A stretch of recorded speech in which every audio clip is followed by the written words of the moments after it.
मैं काल चक्र हूं। भूतकाल, वर्तमान और भविष्य मुझ में समाहित है। भूतकाल और वर्तमान तो आप जानते ही हैं। हम आपको बताएंगे भविष्य फ्यूचर सेल्फी में। जय जय सीताराम। भारतीय संस्कृति में ज्योतिष को वेदों का तीसरा नेत्र कहा जाता है। हमारे विज्ञान ज्ञान के अंदर ज्योतिष का एक विशेष भाव है और उसी के अनुसार जब कोई बालक जन्म लेता है तो उसकी कुंडली बनाई जाती है। ये कुंडली उसके जीवन के लिए एक महत्वपूर्ण पार्ट अदा करता है, क्योंकि नक्षत्र ग्रहों की एक अपनी स्थिति होती है और हर एक नक्षत्र के अंदर उसका विधान क्या होता है, उसका फलित क्या होता है, ये विशेष होता है। तो इसलिए अपने जीवन के अंदर कुंडली की एक विशेषता होती है, क्योंकि एक विज्ञान है, ज्योतिष एक विज्ञान है और सेल्फी फॉर्च्यूनर इस काम को कर रहा है। मैं उसके प्रति शुभकामनाएं भेजता हूँ जो इसी प्रकार से भारतीय संस्कृति के ज्ञान विज्ञान का प्रचार प्रसार करते रहें। पुनः सभी को बहुत बहुत शुभकामनाएं इस कार्य के लिए और एकता जी को भी बहुत बहुत शुभकामनाएं। जय जय सीताराम। नमस्कार दोस्तों, आज हम बात कर रहे हैं कुंडली के 12 घरों में से दूसरे घर की। दूसरा घर मतलब दूसरा भाव, जिसका मतलब है कि धन, और इसका मालिक बृहस्पति। धन का ज्ञान इसमें होता है, कुटुंब का ज्ञान इसमें होता है, आपकी वाणी कैसी रहेगी इसका ज्ञान भी दूसरे घर से मिलता है। आपकी दाहिनी आंख क्या कहती है, इसके साथ साथ आपकी जीभ, भोजन, गहने और कीमती पत्थर क्या क्या कहते हैं, इसका सबका ज्ञान जो है आपको दूसरे घर से होना है, जिसका मालिक बृहस्पति है। यह मैं आपको ये कहना चाहूँगा कि अगर आपको बृहस्पति के लिए आवश्यकता है तो पुखराज पहने। मैंने कह दिया और आपने सुन लिया। पुखराज नहीं है तो सुनैला पहन लें। सुनैला भी नहीं है, आपकी जेब अलाउ नहीं कर रही, तो आप एक पीला रुमाल जेब में रख लें, या जो आपके अंग वस्त्र हैं, यानी कि आपकी जो बनियान है वो पीले कलर की पहन लें। लाभ मिलेगा, अवश्य मिलेगा, लेकिन उसकी कीमत के अनुसार मिलेगा, मतलब उसकी क्षमता के अनुसार मिलेगा। पुखराज सीधा असर करेगा, सुनहला कम करेगा, हल्दी और कम करेगी, पीला वस्त्र और कम करेगा। ये ज्ञान कुंडली से होगा कि बृहस्पति आपका कैसा है।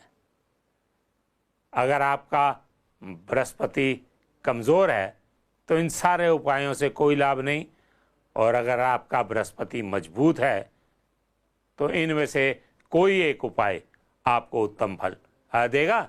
लेकिन ज्ञान कैसे होगा? फिर वही बात कि कुंडली चाहिए, और कुंडली आपके पास है नहीं। कुंडली बनवाइए, अवश्य बनवाइए, अगर है तो पढ़वाइए, नहीं है तो हमसे संपर्क करिए। हम आपकी कुंडली भी बनाएंगे, आपको पढ़ के भी बताएंगे और आपको जीवन में होने वाली घटनाओं का ज्ञान भी कराएंगे। नमस्कार साथियों, फ्यूचर सेल्फी के एक नए अंक में आपका स्वागत है। आप जानते हैं कि आजकल हम कुंडली के 12 भावों पर चर्चा कर रहे हैं। पिछले कार्यक्रम में हमने पहले भाव पर चर्चा की थी। आज हम कुंडली के द्वितीय भाव पर चर्चा करेंगे। इसे धन भाव भी कहा जाता है। अब धन भला किसे नहीं चाहिए। हालांकि यह भाग्य की विडंबना है कि किसी के पास इतना धन है कि उसके पास रखने की जगह नहीं है, और किसी के पास इतना भी नहीं कि वह अपना पेट भर सके या अपना तन ढांप सके। इस असमानता पर कभी मन परेशान होता है तो कभी सवाल करता है कि ऐसा क्यों है। दरअसल यह सब हमारे ग्रहों का खेल है। यह किसी को रंक को राजा बना देते हैं तो किसी राजा को रंक बना देते हैं। आप भी अगर अपनी सोई किस्मत को जगाना चाहते हैं तो कुंडली बनवाइए और अपने कष्टों का निवारण कीजिए। कुंडली बनवाने के लिए आपको अपने टेलीविजन सेट की स्क्रीन पर स्क्रॉल कर रहे नंबरों पर फ़ोन करना है और अपने बारे में ज़रूरी जानकारी देकर अपनी किस्मत तक पहुंचने का GPS चालू करना है। गूगल वाला जीपीएस अर्थात ग्लोबल पोजीशनिंग सिस्टम के बारे में सभी जानते हैं, लेकिन विधाता के बनाए जीपीएस यानी गॉड पोजीशनिंग सिस्टम आपकी एक कुंडली है जो आपको आपकी मंजिल तक पहुंचाएगी। बस ज़रूरत है तो सही रास्ते पर चलकर मार्ग की बाधाओं को दूर करने की। आपके भाग्य के रास्ते की बाधाओं को दूर करने के बारे में मार्गदर्शन देने के लिए विश्व प्रसिद्ध ज्योतिषाचार्य पंडित यशपाल जी महाराज एक बार फिर हमारे साथ हैं। जैसा कि हम जानते हैं कि कुंडली का दूसरा भाव धन संपत्ति के अलावा जातक की वाणी और उसके परिवार से भी जुड़ा होता है। पंडित जी, सबसे पहले तो हमारे स्टूडियो में आपका बहुत बहुत स्वागत है। हमारे दर्शकों को कुंडली के दूसरे भाव के बारे में विस्तार से बताइए। ओम जयन्ते मंगला काले भद्रकाले कपालिनी दुर्गा क्षमा शिवा धात्री स्वाहा स्वधा नमोस्तुते। प्रिय दर्शकों, आपके मंगल की कामना हम परमात्मा से करते हैं। आप हमारा ये कार्यक्रम देख रहे हैं और इसका आप लाभ ले सकते हैं कब? जब आप अपनी फ्यूचर कुंडली बनवा लेंगे। उससे क्या होगा कि आपके बारे में सब कुछ हम अच्छे से बता पाएंगे। ज्योतिष मैथ है, गणित है और ज्योतिष मार्गदर्शक है। ज्योतिष समाधान नहीं है, ज्योतिष मार्गदर्शक है। ज्योतिष हमें रास्ता बता सकती है कि आपको क्या करना चाहिए, किस रास्ते चलना चाहिए। और जो कुंडली का दूसरा भाव होता है इसको धन भाव कहा जाता है। और धन भाव के जो मालिक होते हैं वो किस कंडीशन में हैं आपके, वो कुंडली से देख करके फिर आपके बारे में फलादेश किया जाता है। धन स्थान और इसको वाणी का स्थान भी कहा जाता है। आपके अंदर बोलने की क्षमता कैसी रहेगी वो हम दूसरे भाव से ही विचार किया करते हैं। इसके अतिरिक्त परिवार के बारे में भी बहुत कुछ जाना जा सकता है। यानी हमारी कुंडली का जो दूसरा भाव है ये हमारे जीवन में बहुत अहमियत रखता है, क्योंकि जब तक आपके पास में धन नहीं होगा आप कोई भी कार्य आसानी से नहीं कर सकते। शास्त्र कहते हैं टका कर्म टका धर्म टका ही परमम तपः यस्य पार्श्वे टका नास्ति ते टक टकायते हाय टका टका। यदि आपके पास में धन है तो आप कुछ भी कार्य कर रहे हैं लोगों को बहुत आसान लगता है और बहुत अच्छा लगता है, जो है ना। आपके पास में धन नहीं है, आप बहुत अच्छी अच्छी बातें करते हैं फिर भी आपकी बातों को अहमियत नहीं दी जाती है। इसीलिए धन की कंडीशन आपकी क्या रहेगी। अगर धन नहीं आ रहा है तो फिर आपको क्या उपाय करने चाहिए वो आपकी कुंडली में आपके दूसरे भाव के जो मालिक हैं उनकी स्थिति क्या है उससे पता चलेगा। अच्छा, दूसरा भाव जो होता है यहाँ के जो कारक हैं बृहस्पति हैं, और बृहस्पति कारक जब होते हैं व्यक्ति के तो निश्चित रूप से बहुत उन्नति देते हैं, बहुत धन देते हैं, कारोबार में बहुत अच्छी तरक्की दे रहे होते हैं। अगर ये सब लाभ नहीं मिल रहे हैं तो फिर या तो किसी की दृष्टि ठीक नहीं पड़ रही है दूसरे भाव में, या फिर जो है दूसरे भाव में जो बैठे ग्रह हैं वो ठीक नहीं हैं, वो या तो वक्री हैं या फिर जो है ना उस स्थान के मालिक के शत्रु हैं। और उस स्थान के मालिक के शत्रु होंगे तो फिर निश्चित खटपट रहेगी। आप मेहनत करेंगे 100%, लाभ मिलेगा आपको 40% ही। इसीलिए कुंडली बनवाना अनिवार्य हो जाता है। तो उससे क्या है कि आपके बारे में बहुत अच्छी तरह से हम बता सकते हैं और उसका समाधान बता करके आपकी समस्या को हम दूर कर सकते हैं। पंडित जी, हम देखते हैं कि बहुत से लोग बहुत मधुर वाणी में बात करते हैं, लेकिन उनमें से किसी एक को तो बहुत अच्छी सफलता मिल जाती है लेकिन दूसरा उस तरह से सफल नहीं हो पाता है। तो क्या इसमें दूसरे भाव का कोई योगदान है? जी हाँ, ये जो जन्म कुंडली का दूसरा स्थान होता है इसको द्वितीय भाव कहा जाता है। और द्वितीय भाव के जो मालिक हैं उसके ऊपर निर्भर करता है आपकी वाणी प्रभावशाली है या आपकी वाणी में प्रभाव नहीं है। क्योंकि दूसरे स्थान से ही देखा जाता है, बड़े बड़े लेक्चरार होते हैं, लोगों को बहुत अच्छा समझा पाते हैं, तो निश्चित है कि दूसरे स्थान में उनके या तो धनु राशि है या फिर मीन राशि है।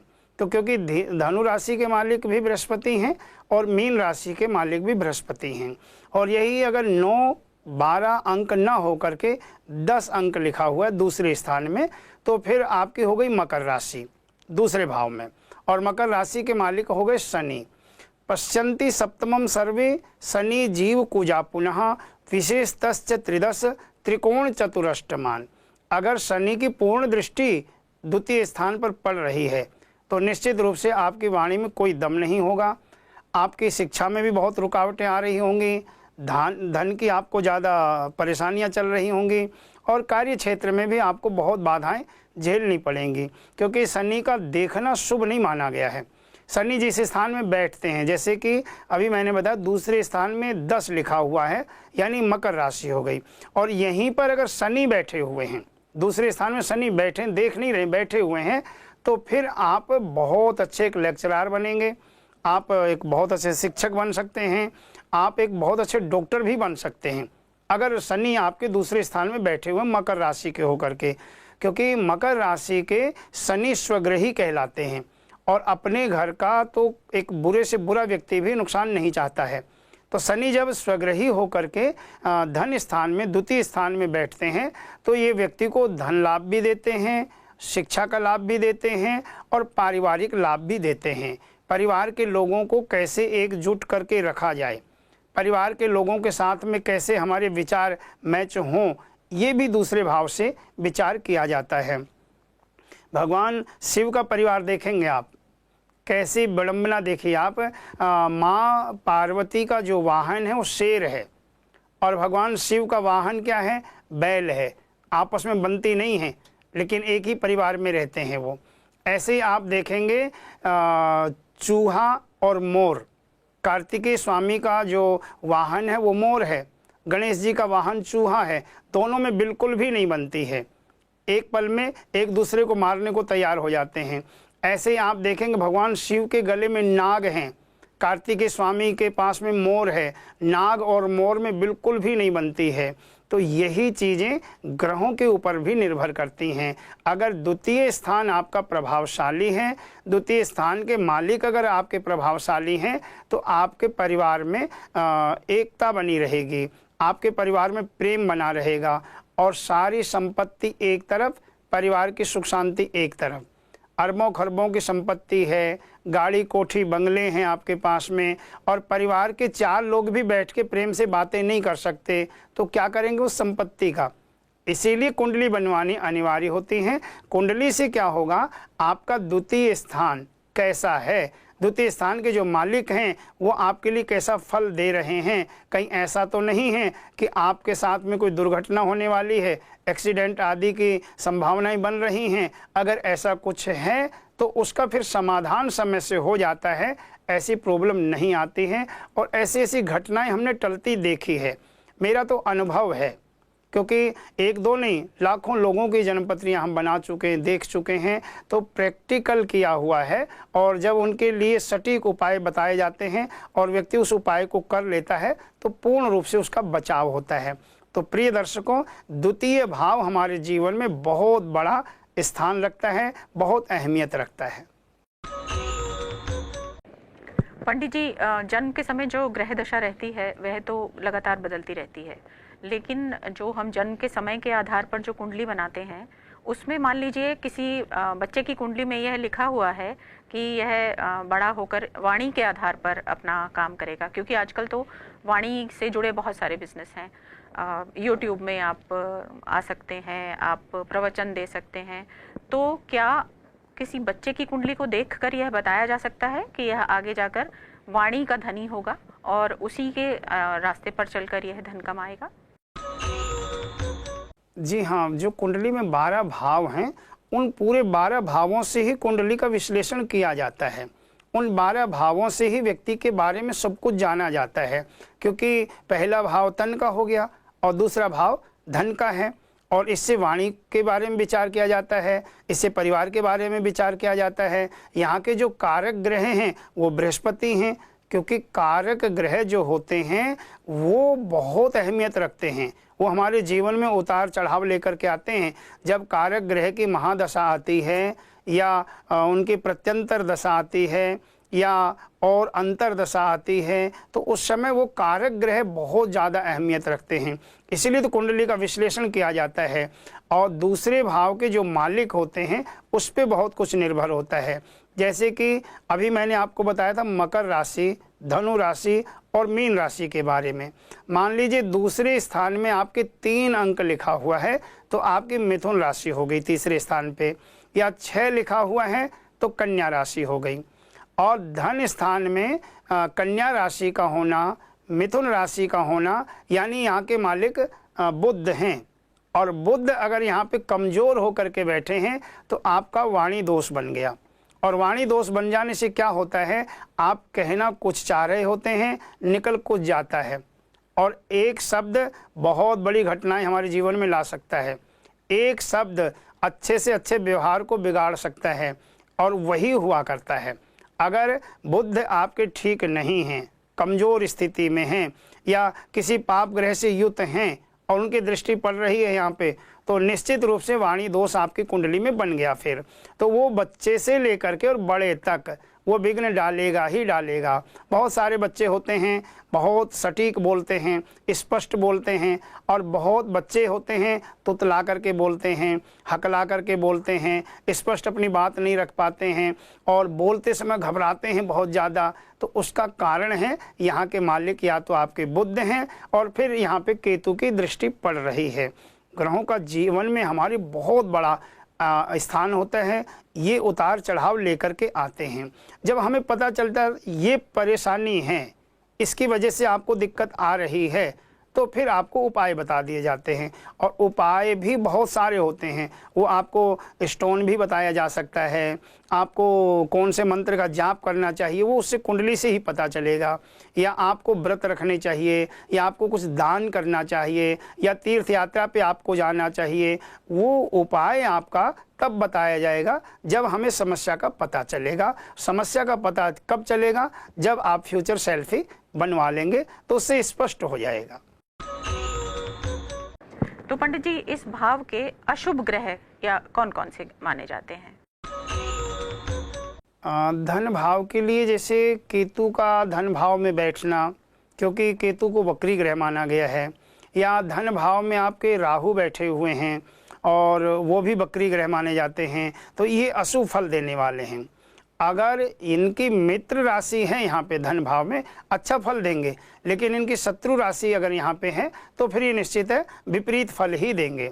मान लो यहाँ पे कन्या राशि है और कन्या राशि में राहु बैठे हुए हैं, तो कन्या राशि के राहु को उच्च का माना जाता है, यानी अच्छा लाभ देने वाला होता है। और यहाँ पे 12 लिखा हुआ है दूसरे स्थान में, दूसरे स्थान को धन भाव कहा गया है। धन भाव में अगर 12 लिखा है तो यानी मीन राशि हो गई, और यहाँ पे राहु बैठे हुए हैं तो निश्चित रूप से आपके लिए अनिष्टकारी हैं। और ये मार्केश भी बन सकते हैं आपके लिए। मार्केश का मतलब यथा नाम तथा गुण। मार्केश जैसे कहते डर लगता है ना, तो वैसे इसके गुण भी होते हैं। फिर ये क्या करेगा, कहीं ना कहीं आपका एक्सीडेंट करवा देगा, या अपनों के द्वारा आपके ऊपर हमला करवा देगा, या कहीं ना कहीं आपके ब्रेन ट्यूमर आदि की शिकायत हो जाना, इस तरह की दिक्कतें आती हैं अगर कन्या राशि के होकर के राहु द्वितीय स्थान में बैठे हुए हैं। लेकिन डरने की आवश्यकता नहीं होती। ज्योतिष हमें बताती ये बीमारी हो गई है, अब इसका इलाज करना जरूरी है। तो जब उपाय आपको बताया जाएगा, आप उसका सही उपाय करेंगे, तरीके से करेंगे, विधि से उसका उपाय कर लेंगे, निश्चित रूप से उसका पूरा बचाव आपका हो जाएगा। बारिश होती है, बारिश प्राकृतिक है, बारिश का होना नहीं रोका जा सकता, लेकिन हम आपको छाता दे देंगे। आप छाता लगा करके बाहर निकलेंगे तो सीधे भीगने से आप बच गए। हल्की फुल्की बौछारें लगेंगी, लेकिन जो है बिल्कुल जो है आप सुरक्षित हो गए। फिर जो मार्केश आपके लिए मृत्यु का कारक बन रहा था, वहाँ से आपका पूरा बचाव हो गया। इसीलिए कुंडली का होना जरूरी है और कुंडली का सही होना बहुत ज़रूरी है। ऐसा नहीं आपने कहीं से भी बनवा ली और आप कहें कि महाराज जी अब इसमें देखिए क्या देखा जाए। भाई अगर कुंडली सही नहीं होगी तो क्या देखा जाएगा आपके बारे में। इसीलिए हम अपनी कुंडली पूरा विश्वास करते हैं। आप हमारे यहाँ से फ्यूचर सेल्फी बनवाएंगे तो उसमें सब कुछ आपके बारे में दिया जाएगा। पंडित जी, क्या सभी भावों में जो ग्रहों की दशा होती है वो एक दूसरे पर आधारित होती है? क्या ऐसा संभव है कि किसी एक भाव में अशुभ ग्रह हो और उसके विपरीत दूसरे भाव में शुभ ग्रह हो, तो क्या वह अशुभ ग्रह के प्रभाव को कुछ कम कर सकता है? ग्रहों का असर होता है एक दूसरे के ऊपर, क्योंकि कुछ ग्रह पाप ग्रह माने जाते हैं, कुछ ग्रह शुभ माने जाते हैं। तो जब पाप ग्रह और शुभ ग्रह एक दूसरे को देख रहे होते हैं, एक दूसरे के ऊपर दृष्टि डाल रहे होते हैं, तो उसमें क्या होता है, जो परेशानियां हमारे जीवन में चल रही होती हैं वो कम होती हैं। फिर उसी हिसाब से उनका उपाय कर लिया जाता है तो हम पूर्ण रूप से बच जाते हैं। धन स्थान जो है ना, यहाँ के मालिक शुक्र हैं, यहाँ के कारक बृहस्पति हैं और दोनों शुभ ग्रह हैं। लेकिन अब अंतरदशा और प्रत्यंतर को भी हमने देखना है। ऐसा नहीं कि सिर्फ दूसरे स्थान के कारक और स्वामी को हमने देख लिया कि ये तो शुभ ग्रह हैं, अच्छा ही फल देंगे, ऐसा नहीं है। अगर इनके शत्रु की महादशा आ गई है या इनके शत्रु की अंतरदशा आपके ऊपर चल रही है तो वहाँ पे आपको तत्काल कोई न कोई उपाय करने की आवश्यकता होगी। लेकिन वो उपाय भी हम तभी बता पाएंगे जब आपकी कुंडली हमारे सामने होगी। तो देखा आपने कितना आसान है अपनी समस्याओं पर काबू पाना, कितना आसान है अपने जीवन को बेहतर बना लेना। तो आज का कार्यक्रम हम यहीं समाप्त करने जा रहे हैं। आज हमने कुंडली के 12 भाव में से दूसरे भाव पर बात की। अगले कार्यक्रम में हम कुंडली के तीसरे भाव पर चर्चा करेंगे और पंडित जी एक बार फिर हमारे साथ होंगे। पंडित जी, आज के कार्यक्रम के लिए आपका बहुत बहुत धन्यवाद। 15 अगस्त 2025 भाद्रपद मास कृष्ण पक्ष सप्तमी तिथि दिन शुक्रवार का विशेष राशि फल जाने। मेष राशि वाले, कानूनी विवाद नया मोड़ ले सकता है, धैर्य रखने की आवश्यकता है और माँ दुर्गा जी के 32 नामों का पाठ करें, दिन आपका अच्छा रहेगा। वृष राशि वालों को कोई नया काम बनने की उम्मीद है, मित्रों की मदद आपको मिल सकती है और पक्षियों के लिए चुग्गा डालें, उससे मन खुश रहेगा। मिथुन राशि वालों के लिए दिन अच्छा है, भूमि वाहन आदि का योग बन रहा है, नए विचारों का उदय मन में होगा। आज दही का दान करना आपके लिए उचित है। कर्क राशि वालों, कारोबार में नया समझौता आपके लिए लाभकारी होगा। ओम द्राम द्रीम द्रोम सह शुक्राय नमः, इस मंत्र का जाप आपको करना चाहिए। सिंह राशि, किसी से झगड़ा हो सकता है, गुस्से पर काबू रखने की आवश्यकता है। आज मिश्री का दान करना आपके लिए लाभप्रद होगा। कन्या राशि वालों, दोस्तों के साथ भ्रमण करने का योग बन रहा है। घर से निकलते समय दही का सेवन करके निकलें, आपकी यात्रा सुखद और मंगलमय होगी। तुला राशि वालों, देश विदेश से शुभ समाचार मिलने के संकेत हैं। आज सफ़ेद वस्त्र का दान करना आपके हित में होगा। वृश्चिक राशि वालों के लिए आज का दिन अच्छा है, सितारा बुलंद है, कानूनी विवाद जो चल रहा था वो सुलझेगा। आज गायत्री मंत्र का जाप आपको करना चाहिए। धनु राशि, किसी प्रिय मित्र से मिलने का अवसर है, मन बहुत प्रसन्न रहेगा। आज हनुमान चालीसा का पाठ अवश्य करें। मकर राशि, स्वास्थ्य में सुधार आएगा, खान पान में सावधानी बरतने की आवश्यकता है और साथ में ही आज आपको शनि चालीसा का पाठ जरूर करना चाहिए। कुंभ राशि, धन लाभ का योग बन रहा है, मेहनत करने में आलस्य बिल्कुल न करें और आज ओम गंग गणपतये नमः, इस मंत्र का आपको जाप करना चाहिए। मीन राशि, कोई नया काम सोच रहे हो तो समय अनुकूल है, अवसर का लाभ आपको अवश्य उठाना चाहिए। आज चने की दाल का आप दान करें, ये आपके कारोबार और सेहत के लिए बहुत उत्तम रहेगा। जय श्री राम।